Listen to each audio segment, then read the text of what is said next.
ॐ भूर्भुवः स्वः तत्सवितुर्वरेण्यं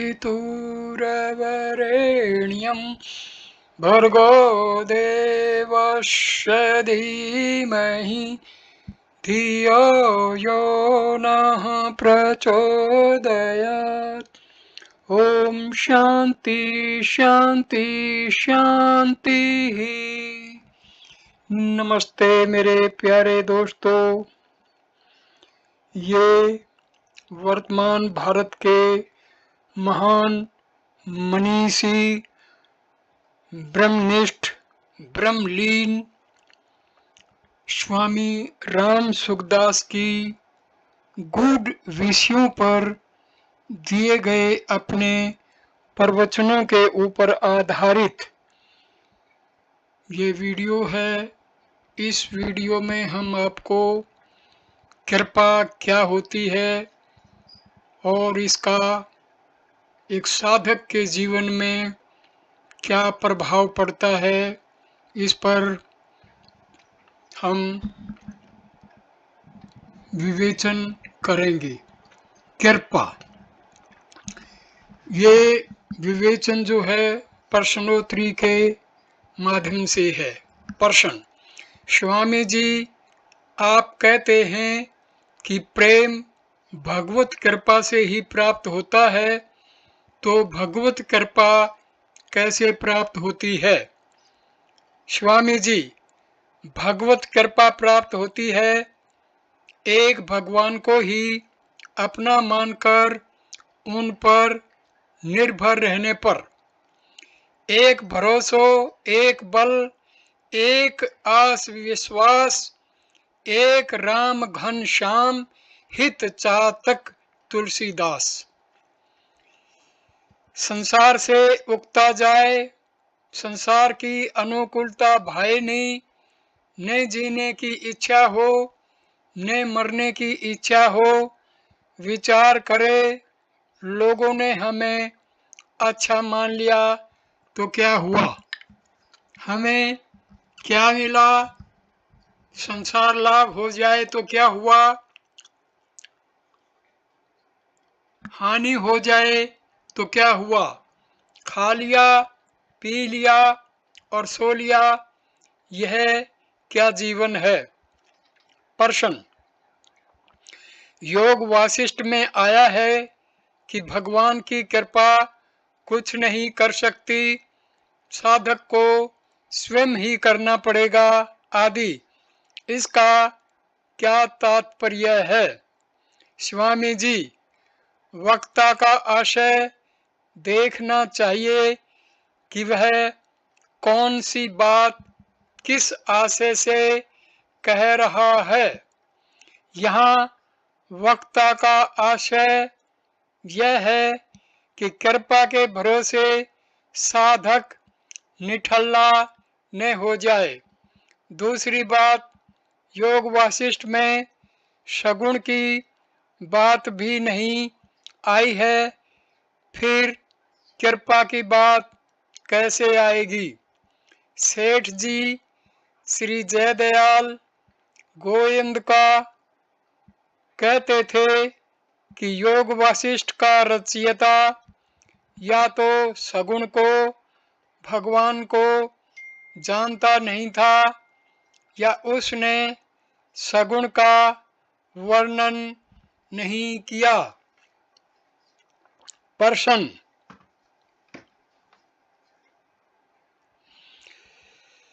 तत्ते अनुकंपा सुमीक्षण ने श्रीमद् भागवत 10वां अध्याय 14वां श्लोक। भगवान की कृपा की ओर भली भांति देखते रहने का क्या तात्पर्य है?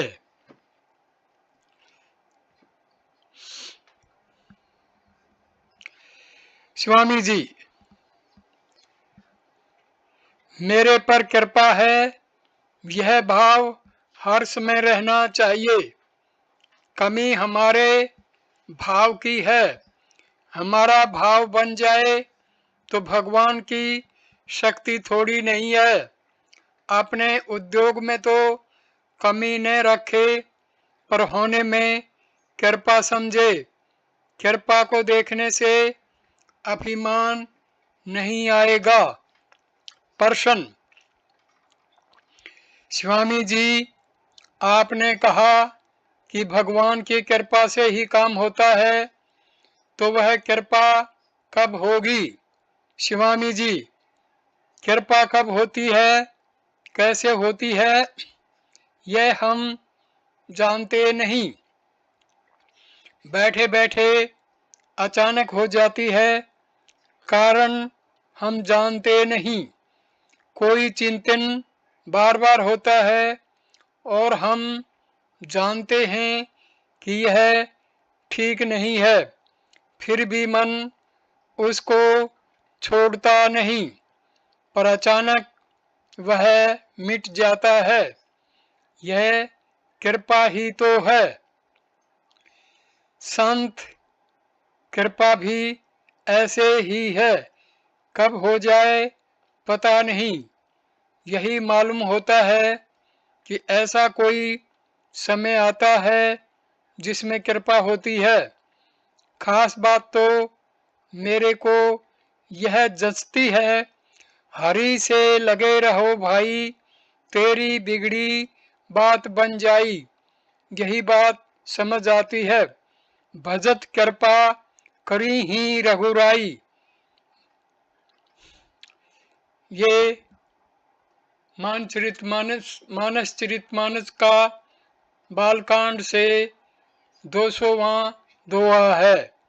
प्रश्न, जब भगवान की कृपा सब पर समान रूप से है, तो फिर उस कृपा से सबको समान लाभ क्यों नहीं होता? स्वामी जी, भगवान के सम्मुख ने होने के कारण समान लाभ नहीं होता। मैं तो सम्मुख भी नहीं हुआ, फिर भी भगवान ने मेरे पर कृपा की। सम्मुख होने पर कृपा करे, सम्मुख न होने पर न करे, तो कृपा क्या हुई? उनकी कृपा अहेतु की है। ऐसा कोई अवसर आता है कि उनकी कृपा से काम हो जाता है। वह अवसर कैसे आता है, कब आता है, हम जानते नहीं। वे कृपालु हैं, कृपा करने का उनका स्वभाव है।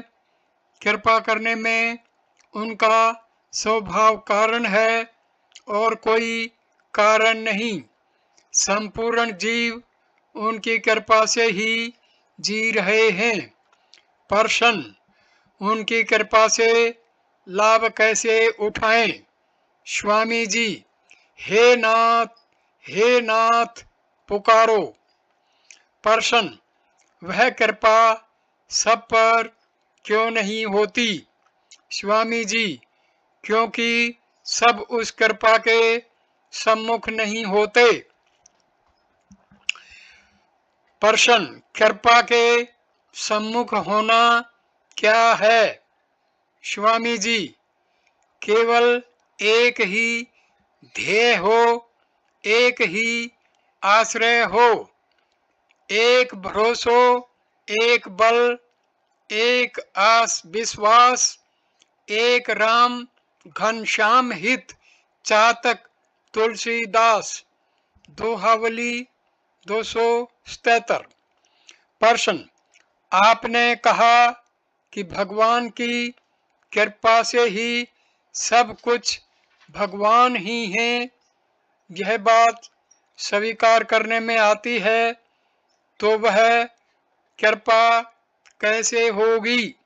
स्वामी जी, भगवान के अनुकूल चलने से ही उनकी कृपा होती है। प्रश्न, अनुकूल चलना क्या है? स्वामी जी, स्वार्थ बुद्धि का त्याग करना। भगवान की कृपा तो है, पर स्वार्थ बुद्धि अधिक होने से वह कृपा मानने में नहीं आती।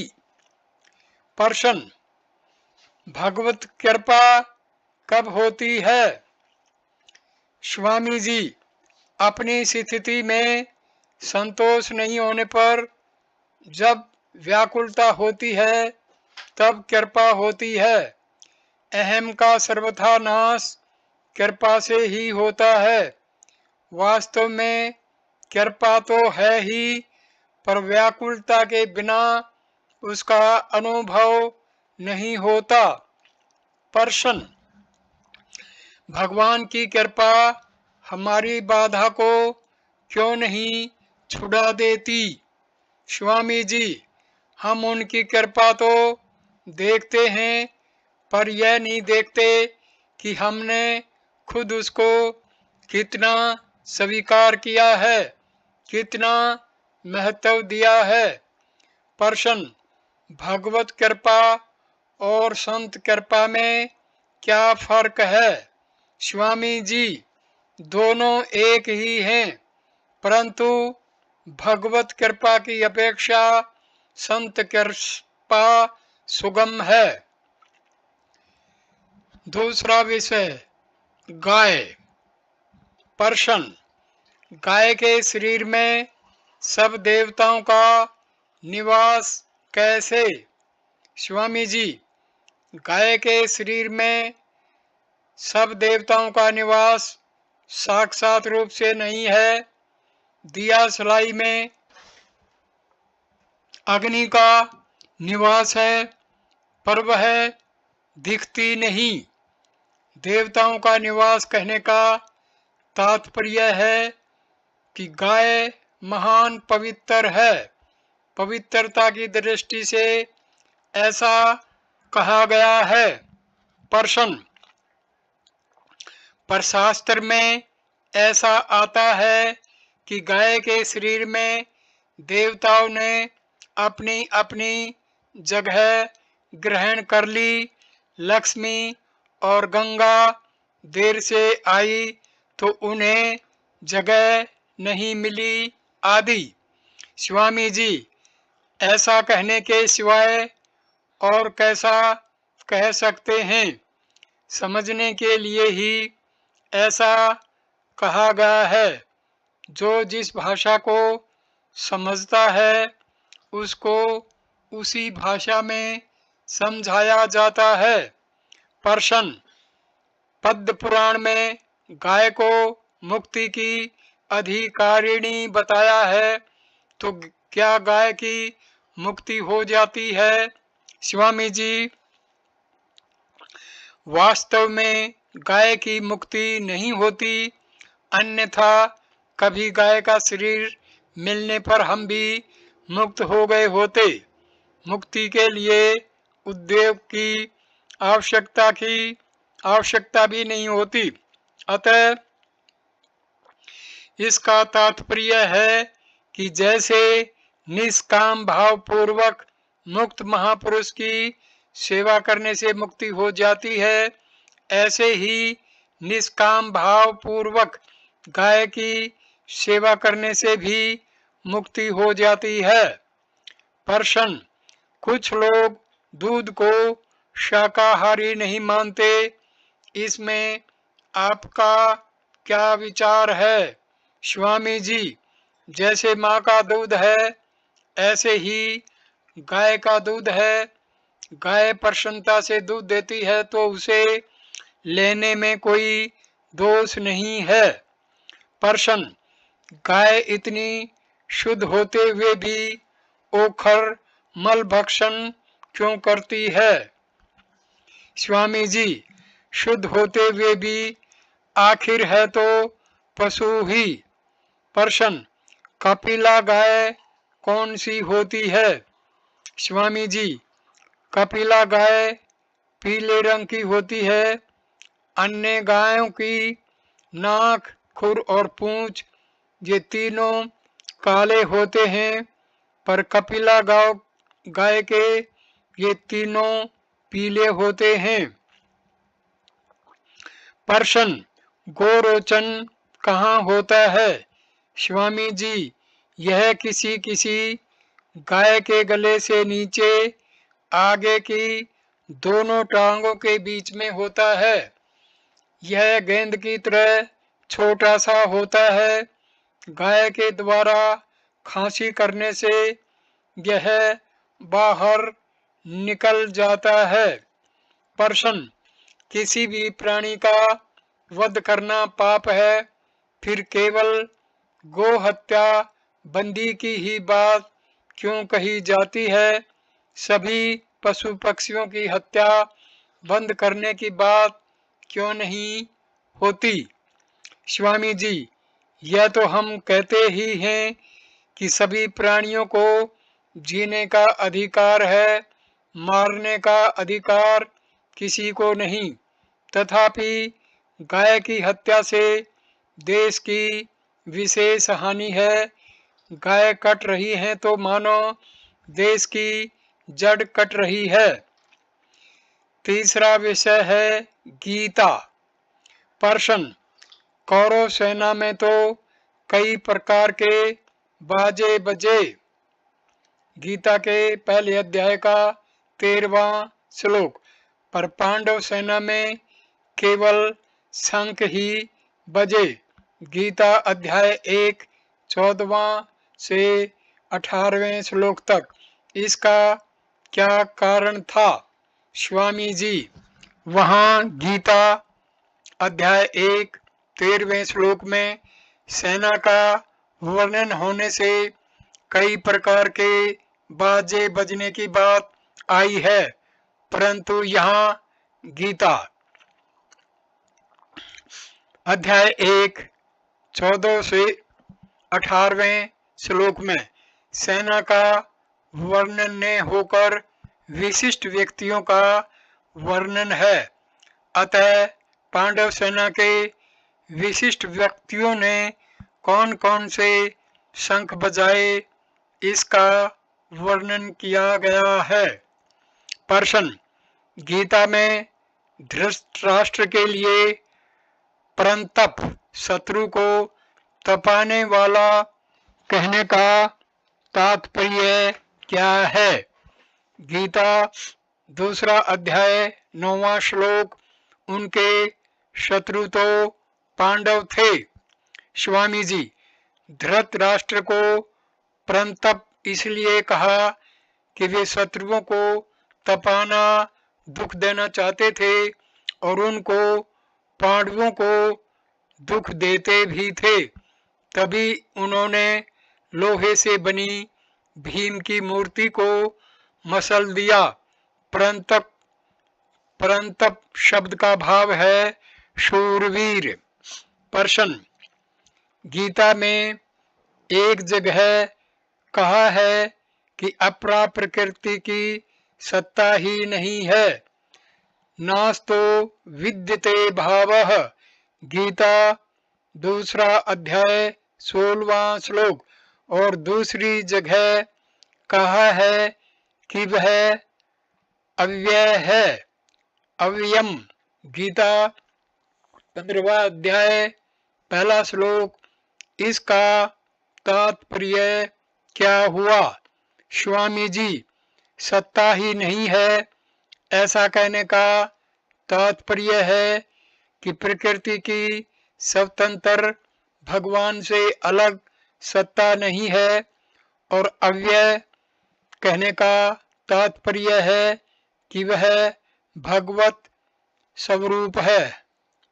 जैसे शरीर से नख केश पैदा होते हैं तो वे शरीर रूप ही हैं, पर शरीर से अलग उनकी सत्ता नहीं है। प्रश्न, गीता में आया है स्वल्पमप्यस्य धर्मस्य त्रायते महतो भयात्। गीता दूसरा अध्याय 40वां श्लोक। अगर थोड़ी भी समता, निष्काम भाव कल्याण कर दे तो फिर पूरे की क्या जरूरत है? स्वामी जी, इसमें थोड़े ज्यादा की बात नहीं है। समता के टुकड़े नहीं होते। इसका तात्पर्य है कि जितनी समता आ गई उतनी समता शिथिल रहेगी उसका कल्याण के सिवाय और कोई फल नहीं होगा। उस थोड़ी समता का भी नाश होगा। प्रश्न गीता में आया है स्वल्पमस्य धर्मस्य त्रायते महतो भयात्। गीता 2 अध्याय 40वां श्लोक। यदि स्वल्प होते हुए भी समता महान है, पूरी की पूरी है, तो फिर तत्काल कल्याण हो जाना चाहिए। थोड़ा सा भी निष्काम भाव आते ही कल्याण हो जाना चाहिए। अगर देरी लगती है तो इससे ऐसा दिखता है कि तत्काल कल्याण न होकर कर्म से कल्याण होता है। स्वामी जी, महतो भयात को अर्थात असत को सत्ता देने से ही देरी लगती है, कर्म मुक्ति होती है। यदि सर्वथा सत्ता ने दें तो तत्काल कल्याण है, सद्दो मुक्ति है। प्रश्न दिया सलाई छोटी होती है, जब वह रुई को जलाती है तब रुई खुद जलकर जलने में सहायता करती है, इसका तात्पर्य। स्वामी जी, क्रिया भले ही छोटी हो पर निष्काम भाव पूरा होना चाहिए, तभी स्वल्पमस्य धर्मस्य त्रायते महतो भयात् होगा। जैसे रुई ही अग्नि बन जाती है, ऐसे ही तत्व ज्ञान होने के बाद निष्ठा अपने आप होती है, उसके लिए प्रयत्न नहीं करना पड़ता। प्रश्न गीता में आए योगस्थ कुरु कर्माणि। गीता 2 अध्याय 48वां श्लोक पदों से क्या यह सिद्ध नहीं होता कि कर्म योग सिद्ध के द्वारा होता है? स्वामी जी, यहाँ साधन बताया गया है कि साधक योग अर्थात समता में शिथिर होकर कर्म करे, अर्थात कर्म करते समय साधक सावधान रहे कि अपने में राग द्वेष हर्ष शोक न आ जाएं। सिद्ध होने पर योग अर्थात समता में शिथिर होना नहीं पड़ता, प्रत्युत स्वाभाविक समता रहती है। प्रश्न स्वामी जी, आपने निर्मम निष्काम निरअहंकार यह कर्म बताया है और गीता में निष्काम निर्मम निरअहंकार यह कर्म बताया है। विहाय कामान्य सर्वान्। गीता अध्याय 2 71वां श्लोक। साधक किस कर्म को माने? स्वामी जी, जैसे शास्त्रीय दृष्टि से बंधन का मूल कारण अज्ञान है, पर साधक की दृष्टि से मूल कारण राग है, ऐसे ही शास्त्रीय दृष्टि से पहले निष्काम होने के बाद निर्मम होने की बात ठीक है, पर साधक की दृष्टि से पहले निर्मम ममता रहित होने की बात ठीक है, कारण कि मनुष्य पहले ममता में ही फंसता है, सबसे पहले ममता ही होती है। इसलिए साधक निर्मम निष्काम निरअहंकार इस ढंग से चले तो सुगमता से प्राप्ति हो जाएगी। निर्मम होने से निष्काम होने की सामर्थ्य आ जाएगी और निष्काम होने से निरअहंकार होने की सामर्थ्य आ जाएगी। शास्त्रीय दृष्टि के अनुसार चलने से मनुष्य पंडित विद्वान होता है और साधक की दृष्टि के अनुसार चलने से उसको अनुभव होता है।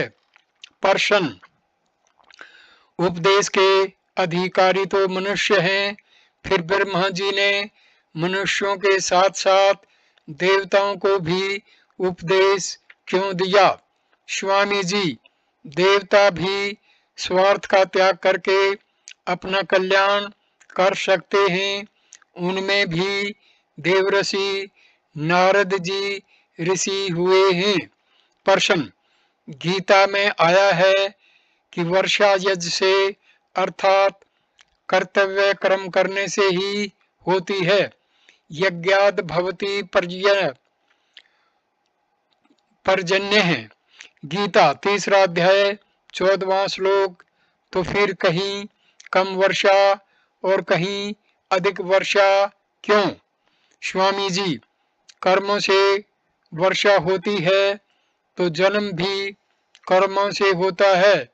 जहाँ अधिक वर्षा होती है वहाँ अपने कर्मों के अनुसार मनुष्य जाते हैं। भूमंडल की रचना के कारण भी अधिक या कम वर्षा होती है। वर्षा शब्द उपलक्षण है जिसका तात्पर्य केवल जल से नहीं है प्रत्युत अनुकूलता से भी है। वर्षा होना अनुकूल परिस्थिति है और अतिवृष्टि एवं अनावृष्टि होना प्रतिकूल परिस्थिति है। अनुकूल अथवा प्रतिकूल परिस्थिति कर्मों से ही प्राप्त होती है। प्रश्न, गीता काम क्रोध का वेग सहने के लिए कहती है। 3 अध्याय का 34वां श्लोक, 5वें अध्याय का 23वां श्लोक। पर मनोवैज्ञानिक कहते हैं कि इनका वेग सहने से ही हानि होती है, क्या करें? स्वामी जी, इनकी सत्ता मानकर सहने से हानि होती है। इनकी सत्ता न मानकर सहें अर्थात निर्विकार रहें। प्रश्न, साधक संजीवनी 13वां अध्याय 5वें श्लोक में मन को अपंचीकृत महाभूतों से उत्पन्न बताया है और 15वें अध्याय के 9वें श्लोक में मन को पंच महाभूतों से उत्पन्न बताया है। यह फर्क कैसे? स्वामी जी, वास्तव में दोनों जगह एक ही बात है। मन पंच महाभूतों का कार्य है, चाहे वह पंचीकृत हों चाहे अपंचीकृत। पहले पंच महाभूत अपंचीकृत थे, पीछे पंचीकृत हुए।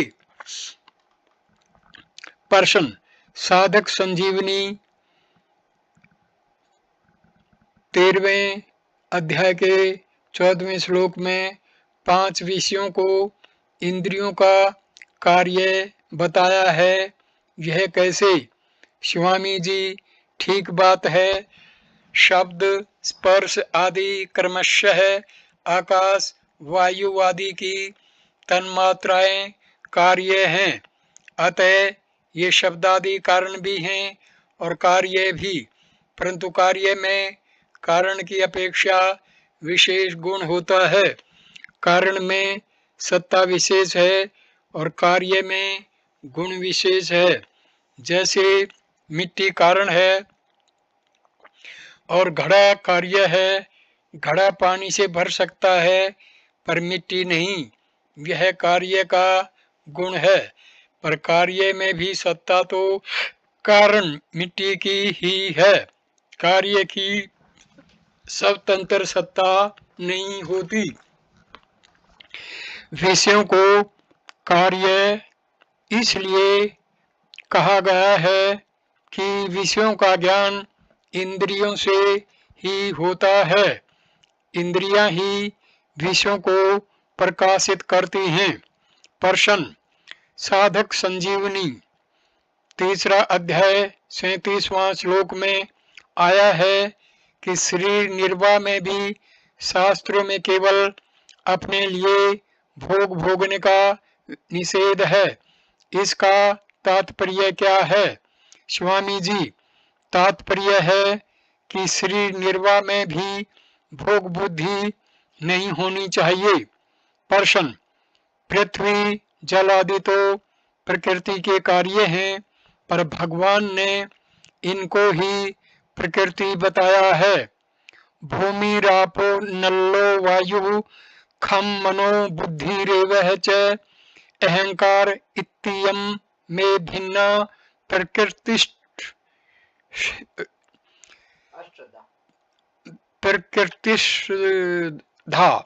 इसका क्या कारण है?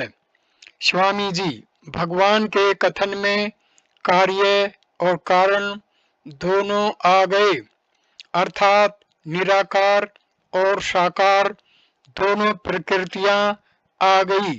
भूमि, जल और तेज ये तीनों साकार और निराकार दोनों होते हैं।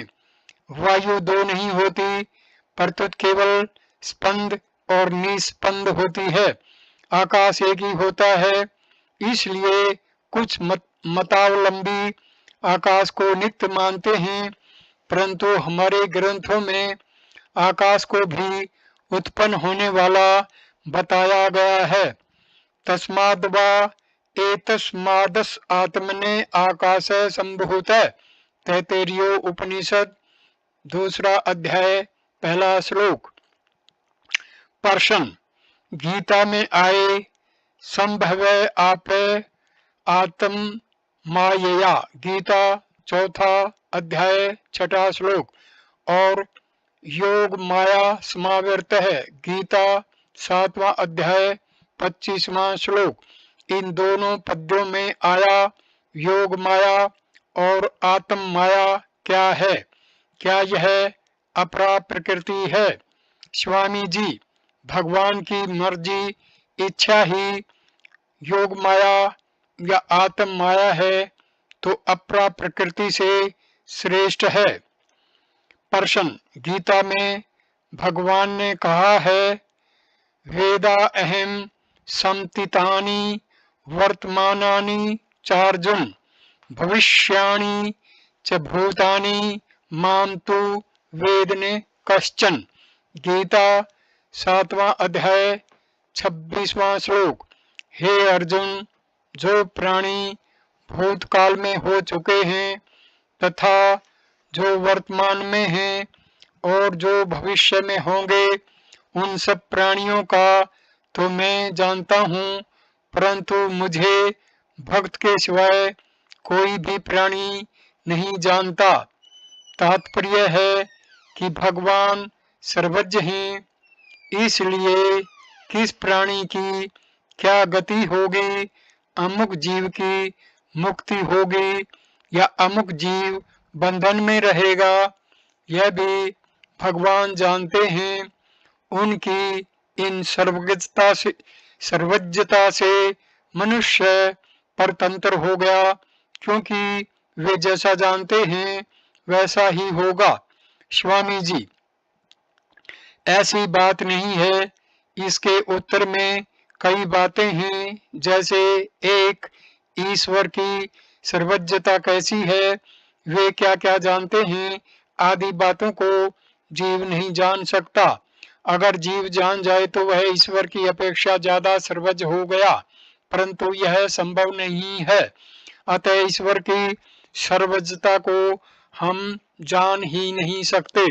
दूसरा, भगवान ने अपनी तरफ से जो मनुष्य जन्म दिया है वह संपूर्ण जन्मों का आदि भी है और अंत भी है। अतः मनुष्य चाहे तो इस जन्म में मुक्त हो सकता है, इसमें वह स्वतंत्र है। तीसरा, संसार की जानकारी का महत्व उन्हीं की दृष्टि में है जो संसार को सच्चा मानते हैं। वास्तव में संसार असत है, उसकी सत्ता ही नहीं है। भगवान की दृष्टि में संसार है ही नहीं। चौथा, भगवान में जानने की शक्ति है, पर वे जानते नहीं। इसलिए नहीं जानते कि जानने से मनुष्य की स्वतंत्रता में बाधा न लगे, वह पराधीन न हो जाए। पांचवा, जैसे निद्रा के आदि और अंत में मनुष्य है ही, ऐसे ही यह सृष्टि मनुष्य से ही चली है और मनुष्य में ही समाप्त होती है। मनुष्य जन्म ही आदि और अंतिम जन्म है। अतः भगवान तो मनुष्य जन्म देते हैं, पर आगे के जन्मों का निर्माण मनुष्य खुद करता है। छठा, भगवान के वचनों से यह तात्पर्य भी निकलता है कि मैं केवल जीवों को जानता हूँ, उनके कर्मों को नहीं। वे जीव चाहे मुक्त हों चाहे बंधन में हों, जीव तो वही हैं। जीव तो वे के वे ही रहेंगे। सब जीव भगवान के ज्ञान के अंतर्गत हैं। अगर भगवान यह जानेंगे कि जीव क्या करेगा तो जीव परतंत्र हो जाएगा। अतः भगवान जीवों को जानते हैं, उनकी गति को नहीं। 8वां, जीव क्या करेंगे, उनकी क्या गति होगी आदि सब वर्णन सृष्टि को सच्चा मानकर ही है। सृष्टि की सत्ता मानकर ही यह कहा जाता है कि ज्ञानी का व्यवहार ऐसा ऐसा होता है। वास्तव में ज्ञानी का व्यवहार होता ही नहीं। वशिष्ठ जी का अज्ञातवाद है कि सृष्टि पैदा हुई ही नहीं।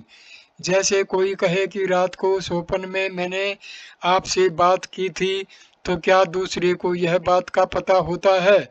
स्वप्न आना क्या सृष्टि का पैदा होना है?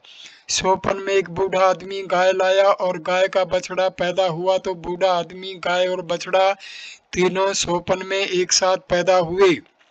प्रश्न, गीता में आए सर्वभूतानि सम्मोहम सर्गयानि परतंप, गीता 7वां अध्याय 27वां श्लोक पदों से यह भाव निकलता है कि कोई भी प्राणी मोह रहित नहीं हो सकता।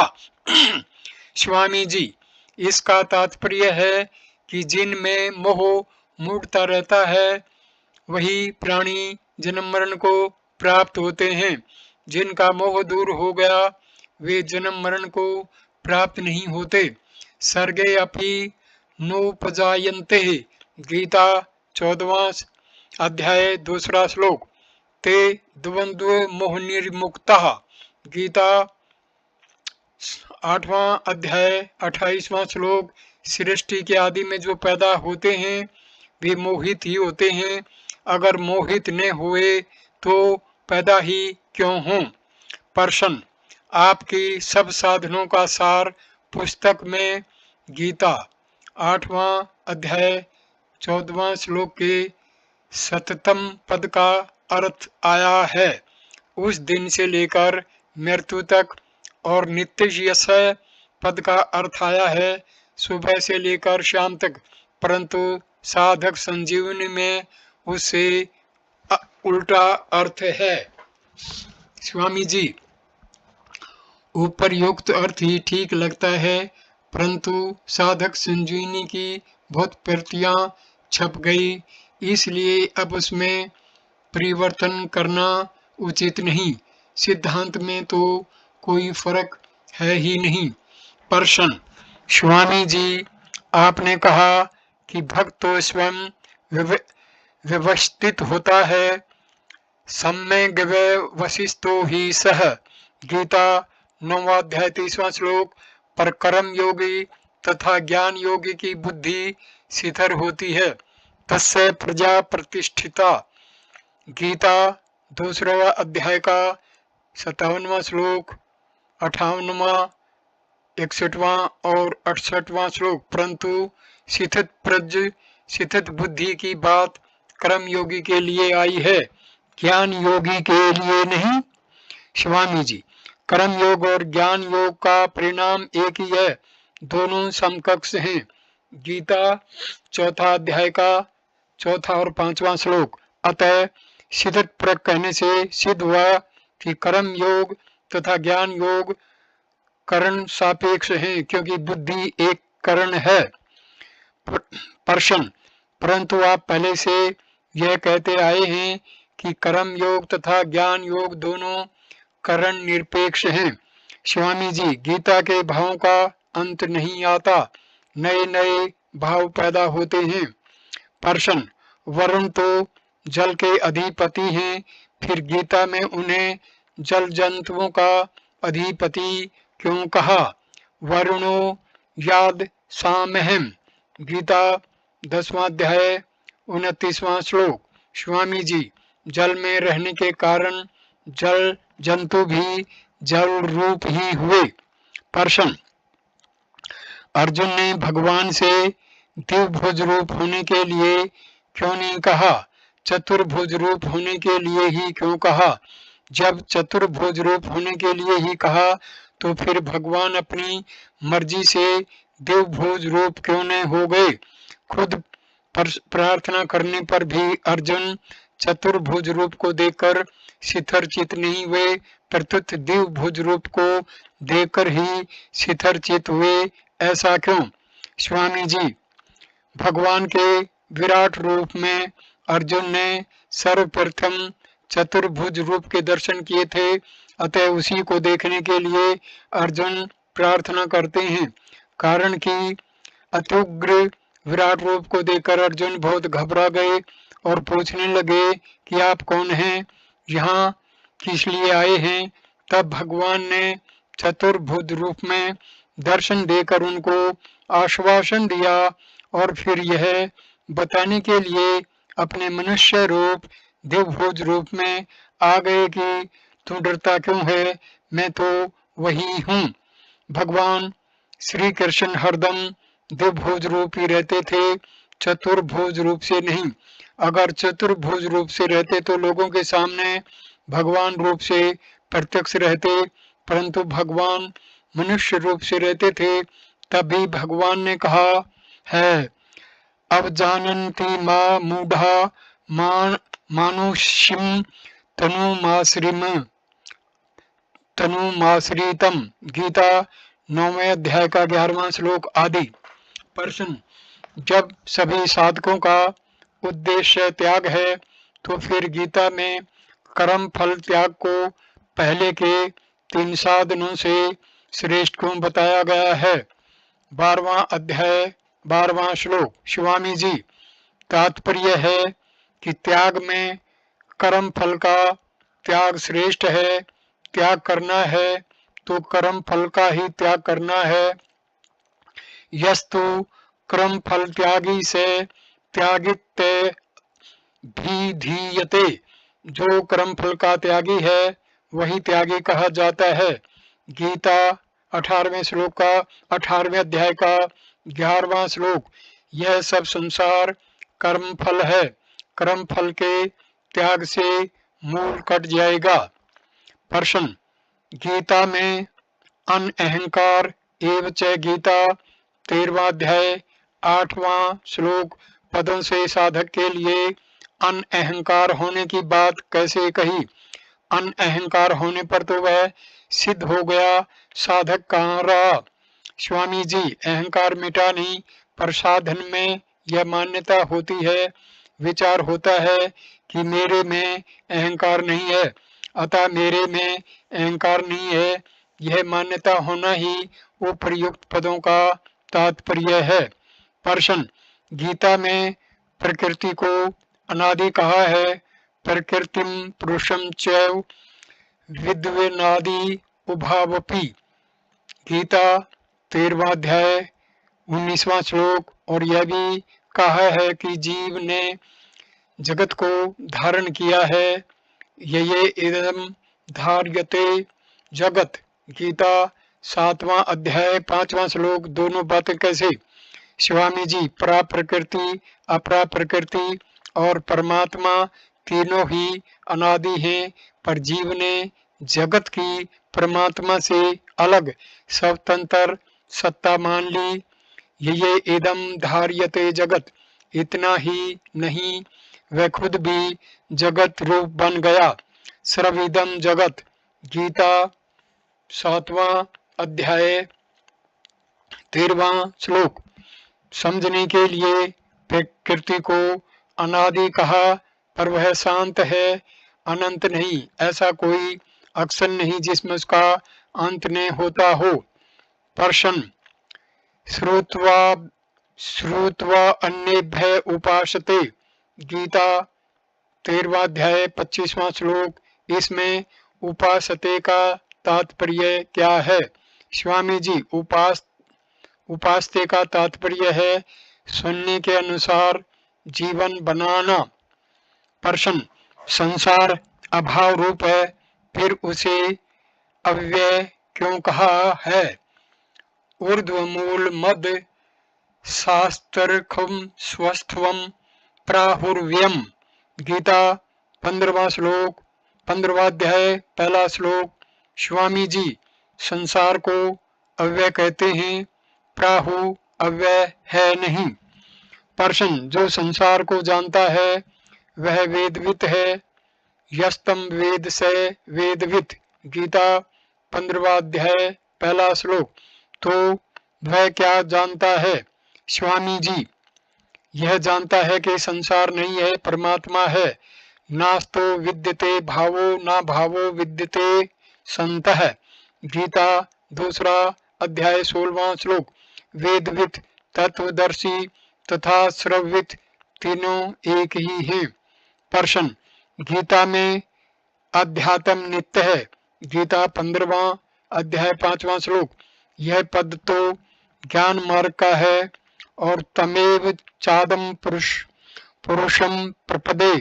गीता 15वां अध्याय 4था श्लोक। यह पद भक्ति मार्ग का है, अतः दोनों की संगति ठीक नहीं बैठती कि भक्ति के वर्णन में ज्ञान की बात कैसे? स्वामी जी, इसका समाधान ऐसा कर सकते हैं कि समग्र में सब आ जाते हैं। प्रश्न, मने षष्ठानि इंद्रियाणि प्रकृतिस्थानि कर्षन्ति। गीता 15वां श्लोक, 15वां अध्याय 7वां श्लोक। इसमें किसका आकर्षण है? शिवामी जी, मन बुद्धि इंद्रियां ही खींचती हैं, स्वयं में आकर्षण है ही नहीं, परंतु मोह के कारण स्वयं खींचता दिखता है। प्रश्न, गीता के 7वें अध्याय में तो अपरा प्रकृति को भगवान से अभिन्न बताया है और 15वें अध्याय में भगवान को अपरा प्रकृति से अतीत बताया है। इसका क्या तात्पर्य है? स्वामी जी, जब तक हमारी दृष्टि में संसार की सत्ता है तब तक भगवान अपरा प्रकृति अक्षर से अतीत है, अन्यथा दोनों एक ही हैं। स्वतंत्र सत्ता भगवान की ही है। अपनी स्वतंत्र सत्ता मानने से साधक ज्ञानी हो जाता है और भगवान की स्वतंत्र सत्ता मानने से भक्त हो जाता है। प्रश्न, प्रकृति विभाग तो पतन करने वाला है और दैवी आसुरी संपत्ति भी प्रकृति विभाग में है, फिर दैवी संपत्ति मुक्ति के लिए कैसे दैवी संपत्ति दिव मोक्षाय। गीता 16वां अध्याय 5वां श्लोक। स्वामी जी, प्रकृति विभाग भी एक विभाग उत्थान उन्मुख करने वाला और एक विभाग पतोन्मुख करने वाला है। दैवी संपत्ति सात्विक राजस भाव आदि उत्थानोन्मुख करने वाले विभाग हैं और आसुरी संपत्ति तामस भाव आदि पतनोन्मुख करने वाले विभाग हैं। प्रश्न, ने कर्म सौ मनुष्य जत्ते। गीता 6वां अध्याय 4था श्लोक। और सवे सवे कर्मण्य भी रतः। गीता 18वां अध्याय 45वां श्लोक। दोनों में क्या फर्क है? स्वामी जी, कर्मों में आसक्ति नहीं होनी चाहिए पर अभिरति होनी चाहिए। आसक्ति में लेना है और अभिरति में देना है। आसक्ति होने पर मनुष्य अपने स्वार्थ के लिए कर्म करता है और अभिरति होने पर दूसरों के हित के लिए कर्म करता है। आसक्ति बांधने वाली है और अभिरति मुक्त करने वाली है। प्रश्न, भगवान को मान ही सकते हैं, जान सकते ही नहीं। ने में विदु सुरगणः। गीता 10वां अध्याय 2 श्लोक। फिर भक्त्या माम भी जानानि। गीता 18वां अध्याय 55वां श्लोक। इसका तात्पर्य क्या हुआ? स्वामी जी, यहाँ जानना वास्तव में मानना ही है, क्योंकि भगवान को जान सकते ही नहीं। जैसे हम भगवान को जानते नहीं, फिर भी भगवान के होने के विषय में हमें कोई संदेह नहीं होता, इस प्रकार संदेह रहित तो होना ही उन्हें जानना है। मानना जानने से कमजोर नहीं होता। भक्ति में मानना विश्वास ही जानना है। प्रश्न, स्वामी जी, आपने कौनते प्रति जानी ही गीता 9वां अध्याय 31वां श्लोक का यह अर्थ किया है कि कौनते तू प्रतिज्ञा कर और माँ में वैश्यसी सत्यम ते प्रतिजाने। गीता 18वां अध्याय 65वां श्लोक का यह अर्थ किया है कि मैं प्रतिज्ञा करता हूँ। ऐसा फर्क क्यों? स्वामी जी, इसका तात्पर्य है कि भक्त का विनाश नहीं होता। यह प्रतिज्ञा तू कर और तू मेरा अत्यंत प्रिय है, यह प्रतिज्ञा मैं करता हूँ। प्रश्न, स्मृतिर्लब्धा। गीता 18वां अध्याय 73वां श्लोक मान्यता है या अनुभव? स्वामी जी, दृढ़ मान्यता है। प्रश्न, स्मृति जागृत होने में हेतु क्या है? स्वामी जी, मोह का नाश होना। नष्टो मोह स्मृति लब्ध्वा। गीता 18वां अध्याय 73वां श्लोक। मोह का नाश भगवान की कृपा होता है। ततो प्रसाद मान्य माच्युत्य। गीता 18वां अध्याय 73वां श्लोक। इसलिए जो ईश्वर को कल्पित मानते हैं उनके मोह का नाश नहीं होता, प्रत्युत वहम होता है।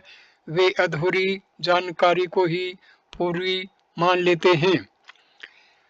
प्रश्न, पहले मोह का नाश होता है या स्मृति होती है? स्वामी जी, मोह का नाश होते ही स्मृति होती है और स्मृति होते ही मोह का नाश होता है। दोनों काम तत्काल होते हैं, देरी का काम नहीं। प्रश्न, स्वामी जी, आपने गीता का तात्पर्य बताया, शरण हो जाना और कुछ न करना, फिर करिष्ये वचनम तत्व। गीता 18वां अध्याय 73वां श्लोक का तात्पर्य क्या हुआ? स्वामी जी, तात्पर्य है कि अपने लिए कुछ करना है ही नहीं, जैसा आप कहो वैसा करना है।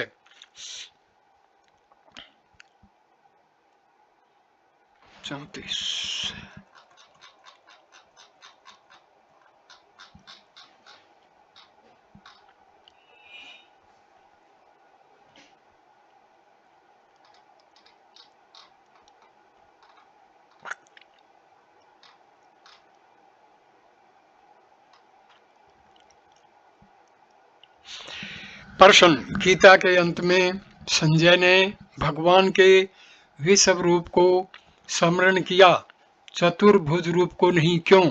स्वामी जी, चतुर्भुज रूप तो प्रसिद्ध है पर विश्व रूप उतना प्रसिद्ध नहीं है। विश्व रूप जितना दुर्लभ है उतना चतुर्भुज रूप नहीं।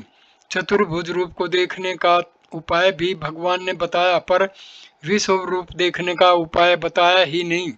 प्रश्न, कर्म योग, ज्ञान योग और भक्ति योग, इन तीनों योगों को गीता किस कर्म से मानती है? स्वामी जी, गीता कर्म योग और ज्ञान योग को एक मानती है, अतः इसका कर्म नहीं बताती। गीता 5वां अध्याय 4था और 5वां श्लोक। गीता की दृष्टि से कर्म योग तथा ज्ञान योग दोनों लौकिक हैं और भक्ति योग अलौकिक है। प्रश्न, गीता में भगवान ने ज्ञान योग को सांख्य योग के नाम क्यों कहा है? स्वामी जी, सत असत आदि दो संख्या अर्थात विभाग विवेक होने से सांख्य कहा है। यद्यपि विवेक सभी साधनों में रहता है, पर विवेक प्रदान होने से ज्ञान योग को सांख्य योग कहा है। प्रश्न, भगवान कहते हैं कि मैंने योग में स्थित होकर गीता कही थी। परम ही ब्रह्म कथितम योग तुक्तेन तन्मया। महाभारत में ये 16वें अध्याय के 13वें श्लोक में योग में स्थित होने का तात्पर्य क्या है? स्वामी जी, योग में तो भगवान निरंतर ही स्थित रहते हैं, यहाँ योग में स्थित होने का तात्पर्य है कि सुनने वाले का हित किसमें है, उसके लिए क्या कहना चाहिए, जो मैं कहूँगा उसका भविष्य में क्या असर पड़ेगा। इस प्रकार श्रोता के हित में स्थिर होकर विशेष सावधानी पूर्वक गीता कही है। यहाँ गीता के भाव की ही भी मुख्यता है। अर्जुन का विशेष भाव होने से ही भगवान ने गीता कही है, अन्य समय वैसा भाव ने होने से नहीं कही। प्रश्न, भगवान ने भगवत गीता गद्य में कही है, जिसे महर्षि वेदव्यास जी ने बाद में श्लोकबद्ध कर दिया, फिर इसे गीता गाया हुआ गीत क्यों कहते हैं? स्वामी जी, जब मनुष्य मस्ती आनंद में होता है तब उसके मुख से स्वतः गीत निकलता है। भगवान हर्ष में मस्ती में रहते हैं, अतः उनके वचन गीत होते हैं।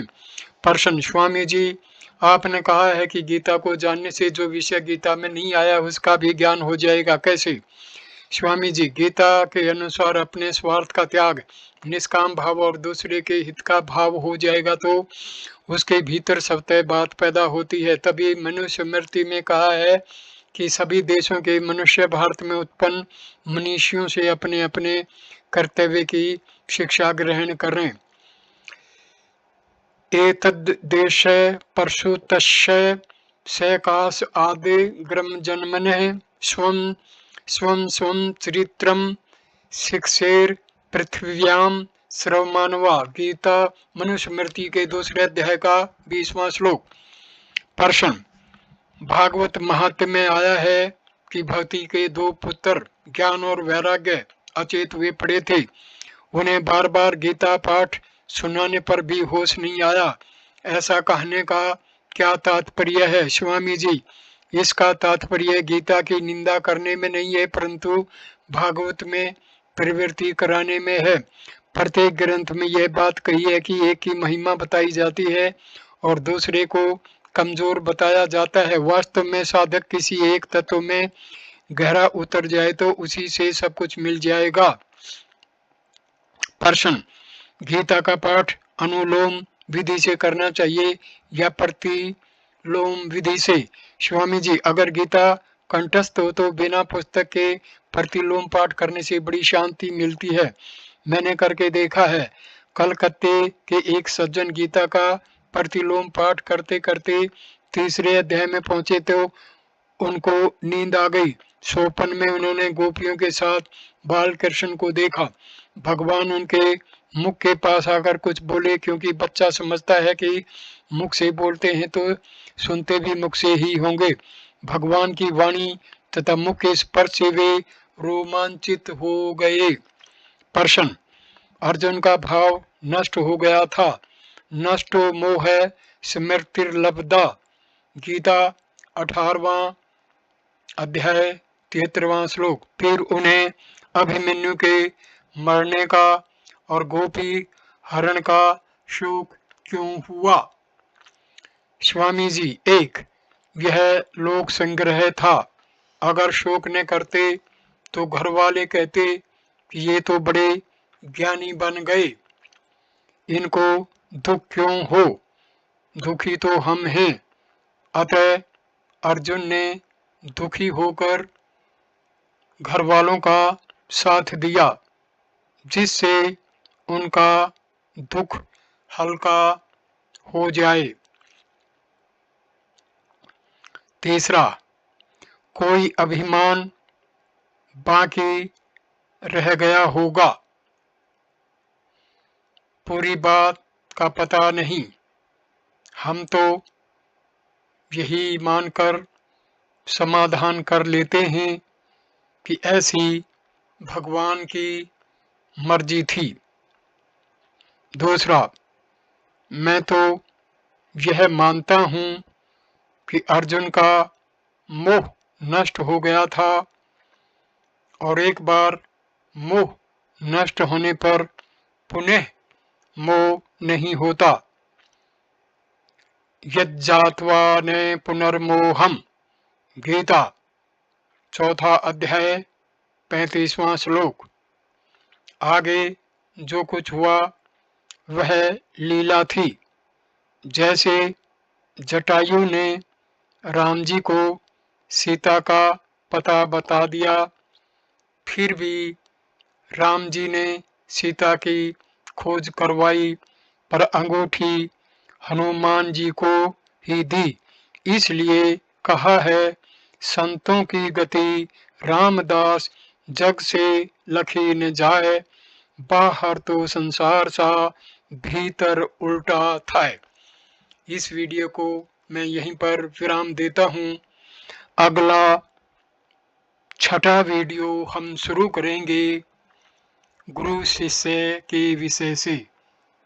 वीडियो देखने के लिए धन्यवाद मेरे दोस्तों। नमस्ते।